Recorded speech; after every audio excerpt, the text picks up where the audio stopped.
Hey, viewers and viewers, my name is General Red Strategist, and welcome back to another round of So You Being Hunted, another podcast-style episode, that is. So I'm back on the same map, actually, that I was before. I'm not actually recording this straight after the last episode, but I am recording it after the last episode actually has been published on the channel, so yes, indeed. Well, the last episode, of course, I was actually talking about, I started off with kind of a broad subject, but then I sort of narrowed down to that kind of question about history, morality, presentism, stuff like that. And it got quite interesting actually, chatting about that.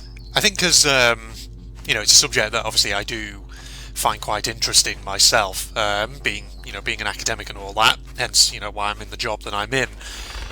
But for this episode, actually, I'm going to talk about something else, sort of completely different. I suppose, actually, in a manner of speaking, it probably does link in a bit to not last episode's topic, but the episode before that. About being a bit of a critical thinker. Because thing is, when I was talking about what it means to be a kind of critical thinker, I was talking about how critical thinking is about sort of being able to pursue up evidence. But not just that, but also being able to judge the weight of that evidence, how strong it is, stuff like that. Is it of good, reliable provenance? Who's the author? Why have they written whatever it is they've written, or said whatever they've said? What are the sources that particular founts of information draw upon? If it's a person saying something in particular, then, where did they get their sources? Where did they get their information from?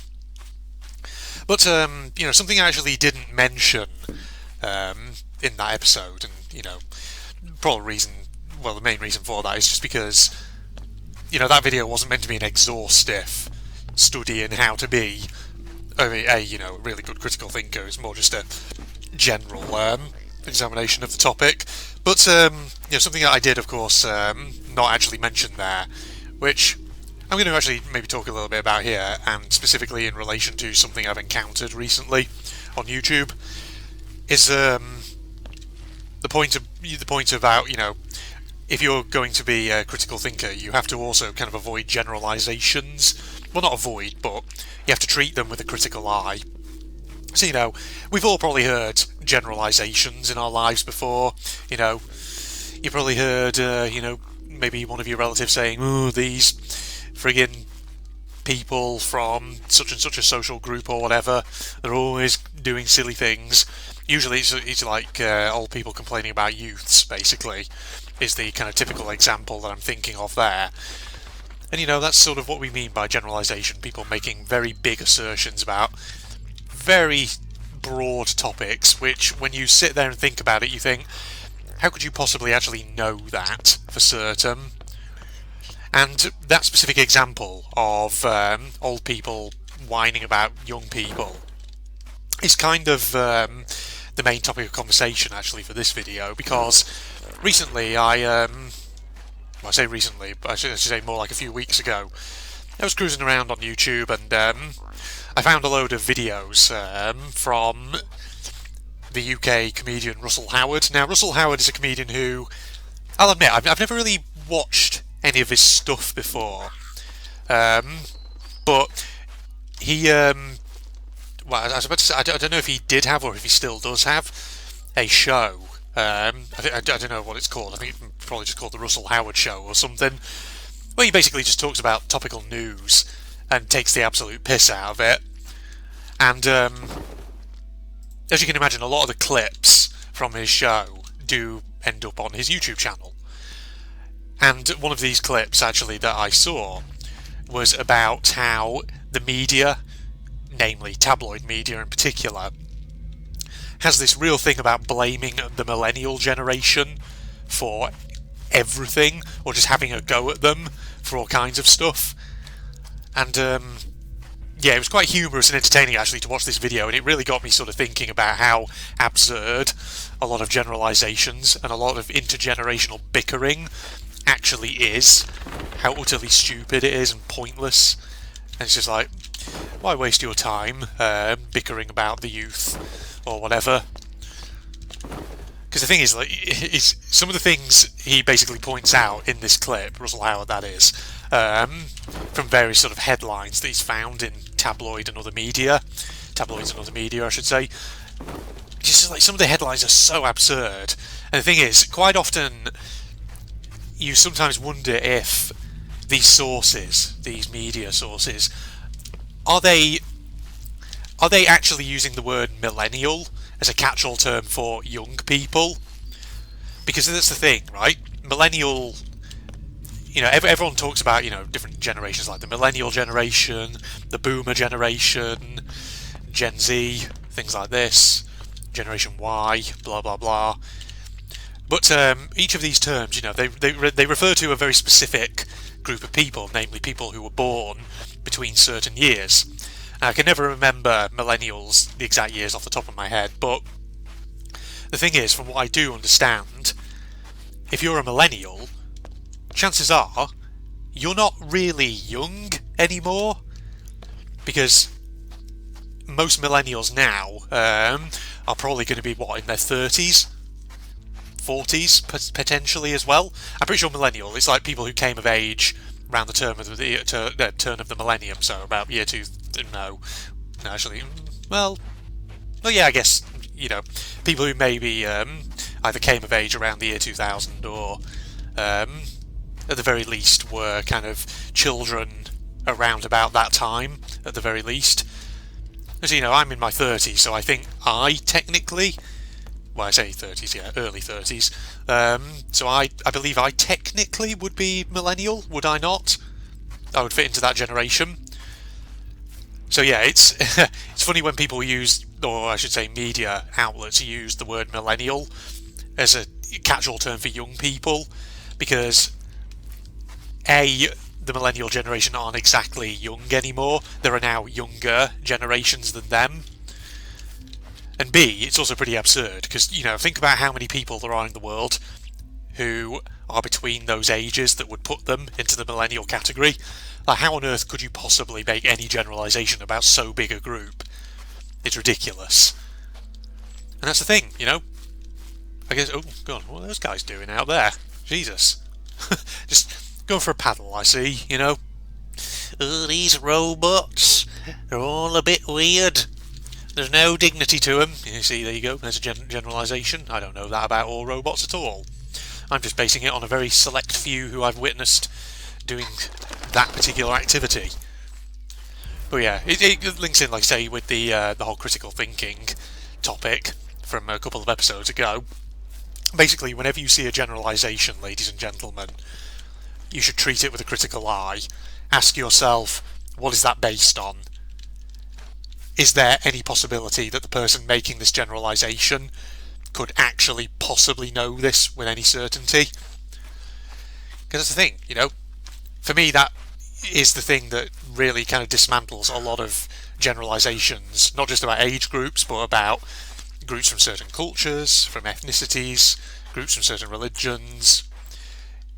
Because think about, the sheer number of people within those groups, and you think to yourself, there is no way in hell person making the generalisation could possibly have basically not just met all of the people within those groups, but also talked to them, observed them, got to know their daily routines and lives on an intimate basis, which is why generalisations typically can be very absurd. So yeah, there you go. And the other thing to watch out for when it comes to critical thinking and all that is when people are making an argument and they say something along the lines of, oh, they say that such and such is a thing, or, scientists say such and such is a thing. Your immediate response to a question like that, a point like that should be, who's they? Who are you referring to? And if they do say something a bit more concrete, like, oh, scientists, researchers, whatever, then you can follow that up with saying, okay, which scientists, which researchers, who are they? What institution are they associated with? Where did they say this? What publication? Was it peer-reviewed? Things like that. Because the thing is, anyone can sit there and say, scientists have said such and such a thing. Researchers have claimed this, that and the other. But the devil is always in the detail. So yes, ladies and gentlemen, if you're going to make an argument, the more sort of precise you can be, and the better, the more you can sort of cite your sources, And the more you can sort of interrogate those sources to figure out, are they actually strong? Do they make sense? That's generally the better. But yeah, I mean, the main topic, obviously, of this this particular podcast style episode is just that subject of intergenerational bickering and how stupid it actually is. Because it's ridiculous, I mean, I'm sure, a lot of people out there watching this have probably encountered examples of this in their lives. Of people of, above a certain age range basically claiming that, the youth or the young people of today have X number of flaws, or there's something maybe that they do which they personally don't agree with, and then they complain about it and frame it as though it's a problem with youth as a whole or whatever. I mean, the worst, sort of most egregious example that I think I've seen pretty recently was, I can't remember how I actually came across this, come to think of it, so this might be a citation needed moment, admittedly, but obviously with the midterm elections over in the US at the moment, obviously the Democrats have clung on to the Senate, the Republicans have swung the House of Representatives, I believe, at this stage. But, oh god, I'm about to sort of commit all the cardinal sins that I literally have just been talking about, because I can't actually remember the name of the Republican what's his name? Is it Jesse Waters? Something like that? I can't remember. I can't remember his name. I think that might be his name though, Jesse Waters. I don't know. But I think it might have been him, but again, this is something I would need to check. It's a citation needed moment.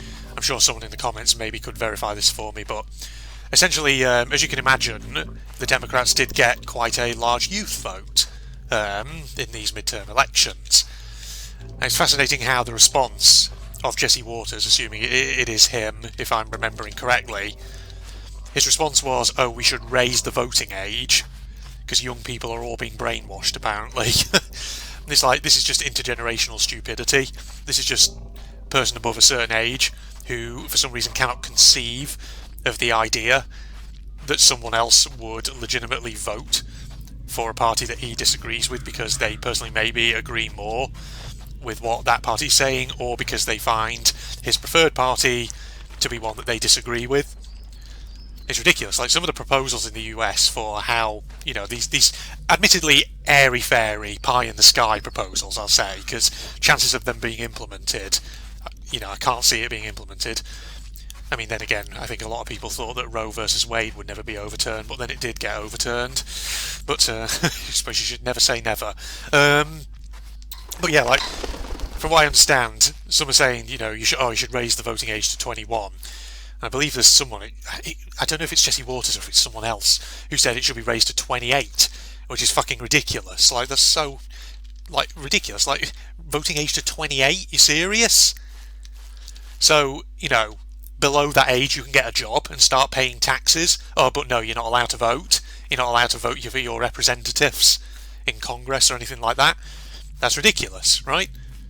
Are you conveniently forgetting the whole narrative that Americans sort of typically tell themselves about, why America became an independent country? The whole taxation without representation thing. I suppose what that also kind of ties into is the whole really kind of subject about narratives, political narratives that people tell about themselves, because maybe they want to sort of, construct a kind of image to project out to everyone else. And the thing is, that's actually a fascinating subject in its own right, because every country in the world likes to sort of set up an image of itself that it wants to project out to the world. So, America traditionally, it's like champion of democracy, of freedom, things like that. A country like China, it's often stuff to do with sort of socialist harmony.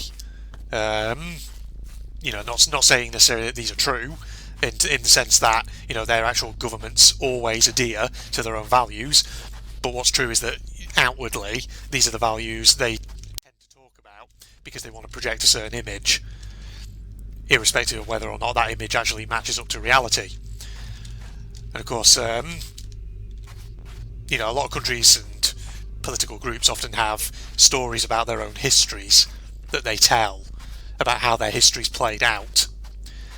And I often see, for example, with the United States, that sort of taxation without representation point always sort of comes up, in reference to like the Boston Tea Party and the reasons why America had a revolution against its British colonial masters in the first place. But what's often interesting, I find, is how the groups that typically espouse these narratives can sometimes be very quick to forget them when it suits them to do so. And yes, I just thought it was a kind of interesting little anecdote there. I feel like I've kind of been picking on the US a bit in the last couple of episodes by way of examples and all that. I don't sort of mean to, it's just that those examples I think are quite good ones to draw upon. They're quite illustrative. So yeah, something there. But yes, ladies and gentlemen, intergenerational bickering is ridiculous. It is stupid. It's just divisive, and it relies on a lot of absurd generalisations, I suppose, is really the kind of key point to take away from this, let's say conversation, this one-sided conversation that I'm having. Got to gulp down my tea, there we go. Alright, but I'd be curious to know, from any of you guys watching this, what other examples of intergenerational absurdities and generalisations have you guys picked up on before? I do think there is actually an interesting example of intergenerational bickering actually from the UK. Now that I think about it, this is not a recent one, but now that I think about it, I do remember this. This was going back to before the Brexit referendum. This was going back to the Scottish independence referendum from quite a few years ago. And of course, when the vote came back on that, and the Scots, the majority of Scots who participated in that referendum voted to stay in the UK. As you can imagine, there was a bit of intergenerational bickering there. This time it was the other way round, though. It was younger activists making generalisations about older voters. And I thought to myself, okay, absurd generalisation here. Because, as you can probably imagine, a fair number of the people who voted to stay in the UK were above a certain age.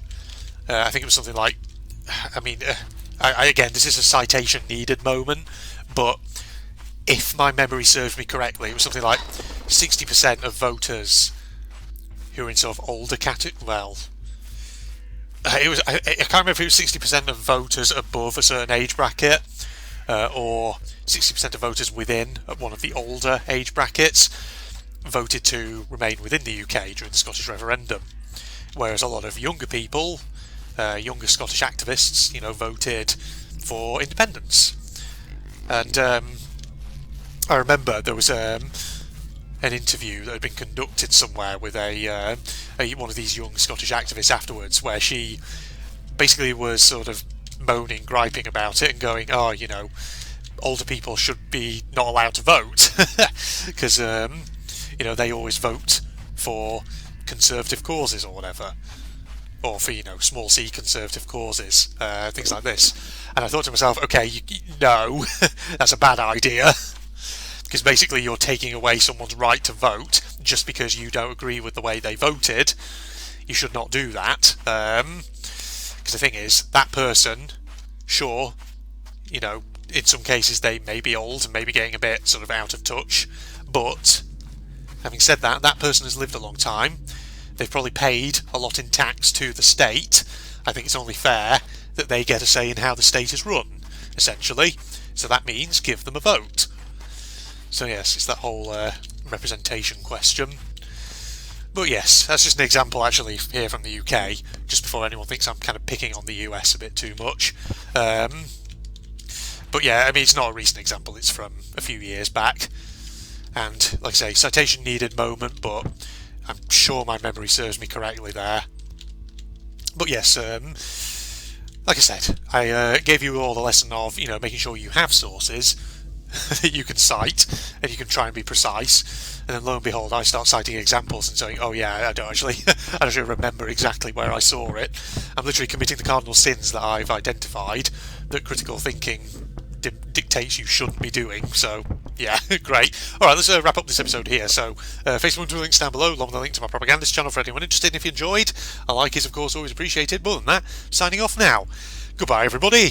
I think we need to just go back and take a break now. Yeah, I do. Oh my god, there's like loads below. Where they come from? Oh, I think they're just swamping you now. They are swarming me. Alright, at least I'm charging with the health. That's the good news. Oh shit. Oh, what the? Oh, I've got no ammo in that thing. Come on. Oh god, the freaking ammo. Shit, switch weapons. Quicker, please. Oh my god. Oh my god, they're coming on now. You've got Ah, fuck. Oh Oh my god, this is ridiculous. They're just like pile drived into me all at once. Why are there so many of them? I'm stuck in a corner. Oh my god. What a hit. Oh, come on, quick, quick. Oh, there you go. Oh my god. That was What a crazy bloodbath. fucking ridiculous. That's fucking... Bloodbath. Good lord. Well, at least I took them all down. I have special power.